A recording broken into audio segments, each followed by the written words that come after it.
At the Cozy Bean, a woman named Olivia wasn't finished. The cafe waited for what might come next. Olivia leaned forward, her words sharper now. I just don't see how someone like you could possibly understand what it means to serve, to defend the values of this country. People like you don't belong in that uniform. Her tone, dripping with disdain, sent ripples through the cafe. Patrons exchanged uneasy glances, some shifting in their seats, but no one spoke up. The soldier, Liam, sat motionless, his hands still resting on the table, his eyes unwavering as he watched her. The air felt heavy with the weight of her words, a toxic cloud no one dared to disperse. The tension was unbearable now, the cafe's once lively atmosphere reduced to a strained silence. Yet Liam didn't flinch. He stood slowly, his chair scraping against the floor. His stature, upright and composed, seemed to command the attention of the entire room. He adjusted his collar and took a breath, the kind of deep, steadying inhale that hinted at years of discipline. "You're right about one thing," he began, his voice louder now, but still measured. "I do have a story to tell, and maybe you and everyone else here should hear it." But before he could continue, Olivia folded her arms, daring him to prove her wrong. The room held its collective breath, waiting for what he'd say next. Liam let his gaze sweep across the room, meeting the eyes of each patron, one by one. His voice, though calm, carried the weight of countless untold experiences. "I enlisted right out of high school," he began. "I was 18 from a small town in Texas. My parents taught me to work hard, respect others, and believe in the values this country was built on." He paused, his voice steady but heavy with emotion. "I didn't join the military for recognition or to prove a point. I joined because I believed in protecting the freedoms we all take for granted." The cafe remained silent, the patrons transfixed. Even Chloe, the barista, who had been cleaning a countertop with nervous energy, now stood motionless, her hands gripping a towel. "I've served 2 tours overseas," Liam continued, his tone unwavering. "In Afghanistan, I lost friends, good men and women who didn't care what I looked like or where I came from. All they cared about was whether I had their back, and I did, every single time." His words began to shift the energy in the room, the patrons leaning in slightly, their initial discomfort now replaced with curiosity, maybe even guilt. Olivia, who had been so bold moments before, sat stiffly, her arms no longer crossed. "There was a village," he said, his voice softening as he recalled a memory. "A bomb had gone off, and we were called in to help. I carried a little girl. She couldn't have been more than 6, out of the rubble. Her parents didn't survive, but she did. I made sure of that." A faint murmur rippled to the cafe, someone quietly clearing their throat, another shifting in their chair. "Do you know what she said to me?" he asked, locking eyes with Olivia. "She didn't thank me for being a soldier. She thanked me for being kind, for saving her life when no one else could." Liam's voice grew stronger, carrying a resolve that couldn't be ignored. "So when you say I don't represent this uniform, you're not just insulting me. You're insulting every person I've stood beside, every family I've comforted, and every child I've fought to protect. This uniform isn't about who wears it. It's about what it stands for, and I've earned the right to wear it just like anyone else who served." Olivia's face was pale now, her bravado visibly crumbling under the weight of his words. But Liam wasn't done. "You don't have to like me," he said firmly, his eyes never leaving hers. "You don't even have to respect me, but you will not question my service or my right to be here." And with that, he fell silent, leaving the cafe to grapple with the raw power of his words. The cafe was silent, Liam's words still hanging heavy in the air. No one dared to speak, their gazes fixed on him, as if trying to absorb the gravity of what he had shared. Even Olivia, who a moment ago had been so vocal, now seemed rooted in her chair, her lips parted slightly as if to respond, but no words came. The older couple by the window exchanged glances again, this time with a silent understanding. James, who had clenched his jaw earlier, set down his fork and leaned back in his chair, his expression softening. Chloe, her towel still in hand, blinked rapidly as if holding back tears. Liam remained standing, his back straight, his gaze steady but not harsh.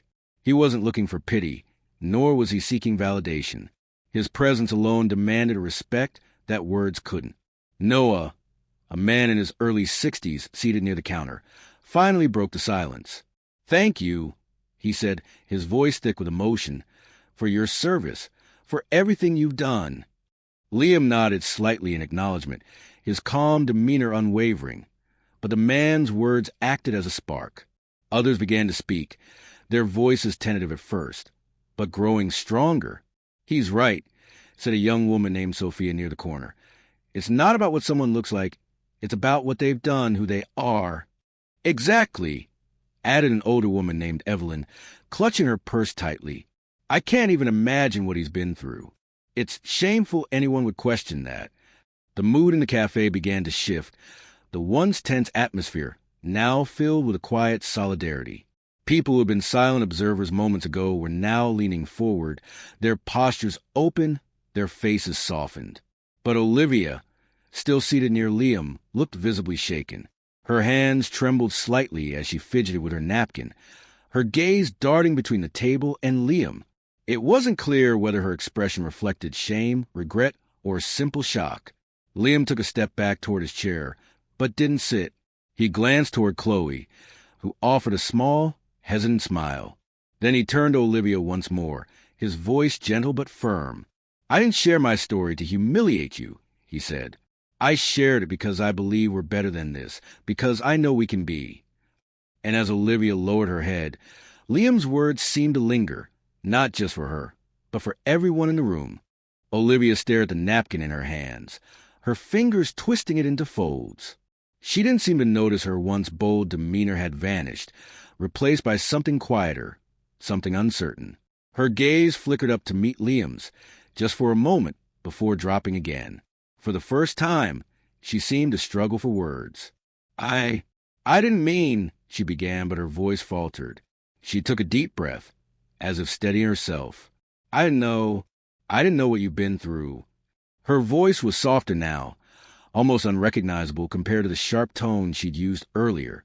The patrons around her watched in silence, their expressions a mix of curiosity and quiet approval. Liam's face remained calm, his expression unchanging. He didn't need to say anything. His story had already done the talking. I shouldn't have assumed," Olivia continued, her voice barely above a whisper. I don't know what I thought." She paused, her hands now gripping the edge of the table. "I guess I let my own feelings get in the way of seeing you for who you really are." Her words, though hesitant, carried a sincerity that was hard to ignore. She looked around the cafe, as if realizing for the first time that she wasn't just speaking to Liam, she was addressing everyone. Noah, who had thanked Liam earlier, gave a small nod of encouragement. A young boy, seated with his mother, whispered something to her, and she smiled softly, patting his hand. Olivia turned back to Liam. "I'm sorry," she said finally, her voice trembling. "I really am." Liam studied her for a moment, his calm gaze never wavering. Then, with a small nod, he said, "Apology accepted." It was a simple response, but it carried a profound weight. Olivia exhaled, as if releasing something she'd been holding on to for far too long.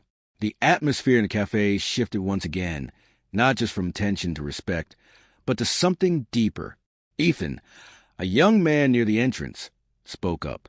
"It takes guts to admit when you're wrong," he said, his voice kind, "and it takes even more to stand up for what's right."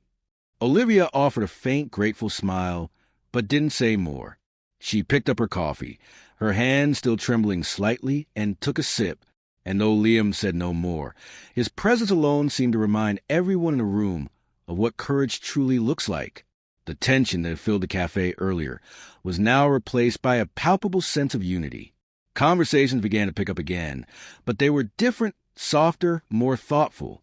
People exchanged glances of understanding, as if silently agreeing that they had all witnessed something profound.